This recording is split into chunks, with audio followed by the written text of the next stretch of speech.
E pessoal, tudo bem? Fiz uma gambiarra aqui para mostrar para vocês como que eu baixo as sequências do GenBank, né?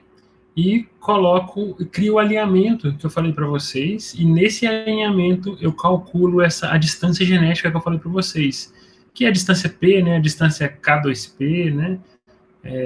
E tem vários outros métodos, né? Mas a gente vai fazer aqui a distância P, que para vertebrados e para vários invertebrados também, né, para animal em geral, a gente usa o COI, tá? Que é o citocromo oxidase 1, que é um gene mitocondrial. Para vários grupos a gente também usa o CIT-B, que é o citocromo B, ou o 16S. Esses três genes são os mais utilizados. Tem alguns outros também, o NAD, né, o NADH, mas eu acho que esses três são os mais utilizados, principalmente para vertebrados, que é o grupo que eu trabalho, tá? Então eu vou pegar um grupo aqui rapidinho, o Phasmaila, que eu mostrei na aula para vocês, né, que são poucas espécies que a gente tem no GenBank. E aí eu vou ensinar a criar esse alinhamento. E desse alinhamento, depois a gente faz lá no Mega uma análise da distância P, tá bom?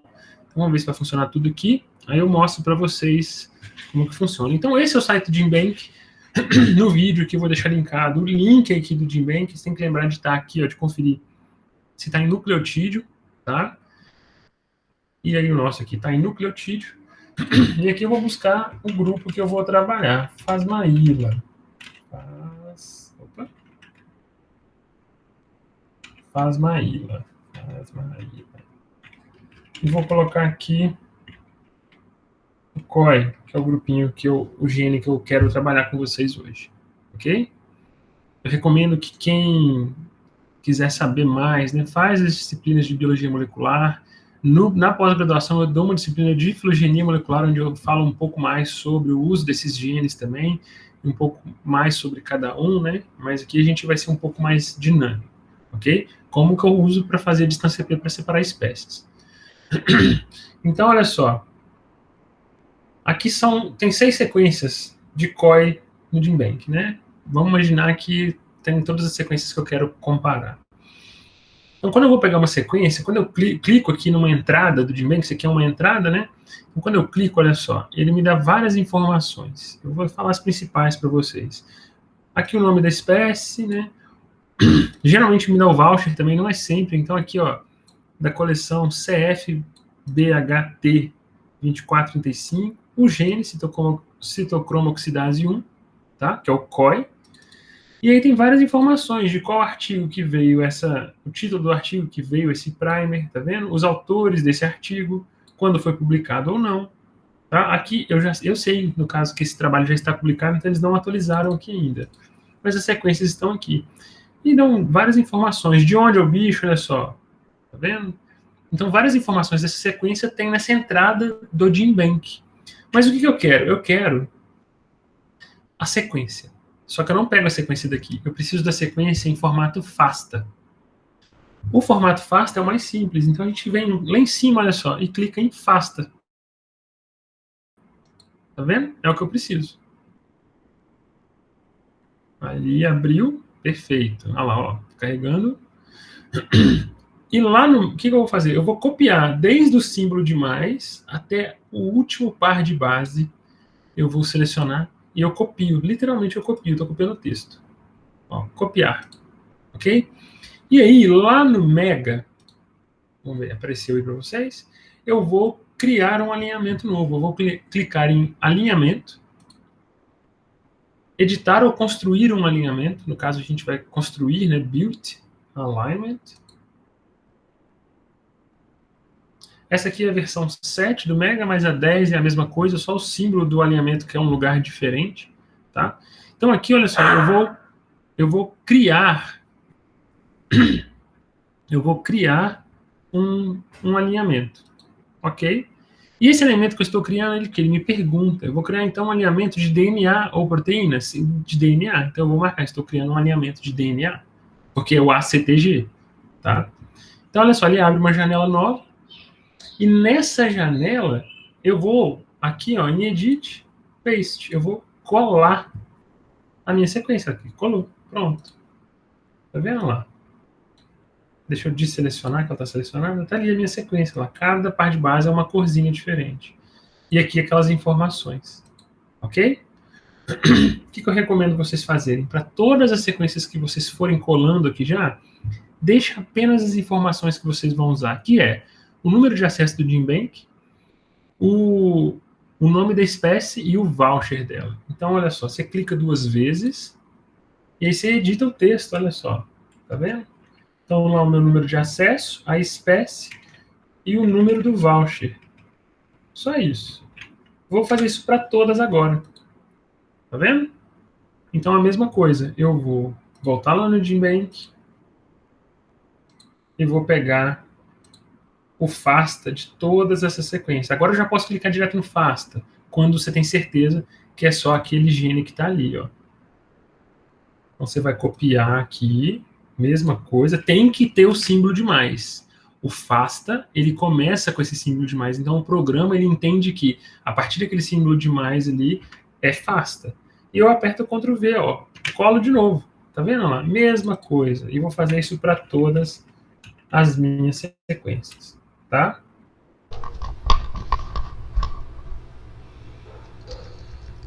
E, gente, então vamos lá. Depois que vocês saíram copiando e colando todas as sequências, aqui eu já adiantei o processo e peguei um alinhamento meu que está todo mundo já copiado, colado e editado. Tá vendo? Nesse caso aqui, para ficar mais simples, eu deixei só o nome da espécie e deixei o número de acesso lá do GenBank. Tá? E o que a gente faz? Primeiro passo, você tem que alinhar essas sequências. Até porque tem muitas sequências que são de tamanhos diferentes, né? Então a gente vem aqui, alinhar pelo muscle, tá? Você pode usar o cristal W também, não tem problema. Não usa esse códons, porque esse códons é para quando você está trabalhando com os códons, que são os aminoácidos, né? Eu estou trabalhando com o DNA, então o DNA é sem nada. O muscle eu vou usar ele porque ele é o mais utilizado também dentro desse programa, mas tanto faz de verdade. O importante é você mencionar no seu artigo que você vai trabalhar qual é o método que você usou para poder ser replicado, né? Aí ele está falando, olha, não tem nenhuma base selecionada. Selecionar tudo? Sim, eu tenho que selecionar todas, tá? Para alinhar todo mundo. E aqui eu só dou um OK, a gente usa o default do programa mesmo. E ele está alinhando as minhas sequências de DNA. Ah lá, perfeito, olha. Tá vendo? Então tem alguns buracos também e tem umas sequências que são muito maiores, tá vendo? Olha só. Aquela primeira sequência lá está gigante. O que a gente faz nesse caso? A gente corta, tá? Quando ela está muito diferente assim, não os gaps. Tem duas coisas. Isso aqui é o tamanho da sequência. Quando tem esse tamanho da sequência, eu vou deletar toda essa parte aqui. Você literalmente seleciona e aperta um delete. Agora, os gaps no meio do seu alinhamento, isso você não mexe, tá? Isso você não mexe.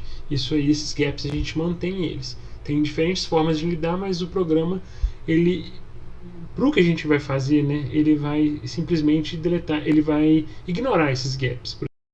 E depois que eu estou com o meu alinhamento feito e todo cortadinho, a gente vai fazer a nossa análise agora. Como que a gente faz nossa análise? Primeiro, eu clico em Data, né, Data, e venho aqui ó, em Phylogenetic Analysis. E aí, nesse ponto, é importante você sempre lembrar que tipo de gene você está usando, ok?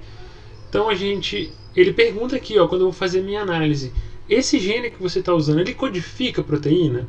Nesse nosso caso, não, porque nós estamos usando o 16S. Tá? Ah, professor, mas como é que eu vou saber quando que funciona, quando que não? Você tem que conhecer o seu gene antes. Por isso que é importante as outras disciplinas e pesquisar um pouco sobre o marcador molecular que você está trabalhando. Por exemplo, se for o COI, como eu disse, que é bastante utilizado também, o COI tem o sim, você marca sim porque ele codifica a proteína. Nesse caso aqui é não, porque é o 16S, e ele não codifica a proteína. Então eu posso minimizar agora aqui, ó, já está aqui, ó. Como é que eu sei que deu certo? Tem aqueles símbolozinhos ali, tá vendo? Dos meus dados, tá? O que eu vou fazer agora? Uma análise de distância.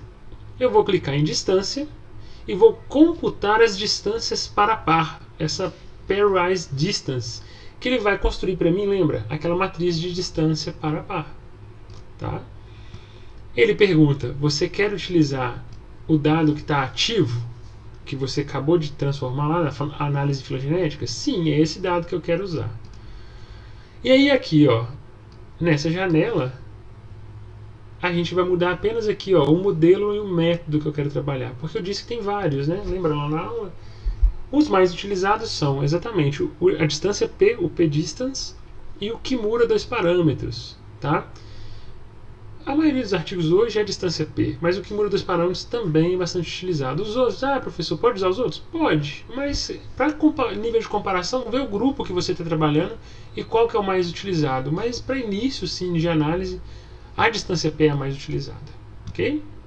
E aí pode apertar um OK. Pronto, ele construiu a matriz. Isso aqui, gente, é a nossa primeira análise de distância genética utilizando um marcador nuclear. Lembra que eu falei que tem um barcode gap, né, naquela minha aula de DNA barcode?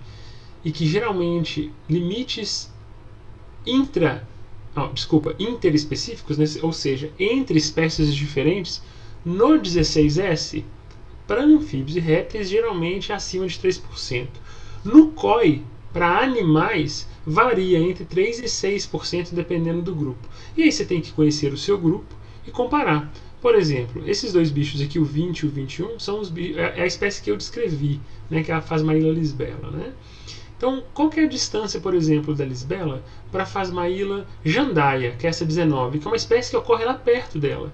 Então, o 19 com o 20 e o 21, né? Vamos ver aqui, ó, 21 com a linha 19 aqui, 3%, olha que beleza, né? Então, você pode fazer isso com qualquer um, olha só. Então, cruze com cruze, ó. O 9 com o 13. Então, vai aqui o 13 que é cruze e o 9 também. Olha lá, 0%. Tá vendo? 0,03%. Então, isso é uma distância dentro da espécie. Então, mostra que todas essas cruzes são cruze mesmo, né?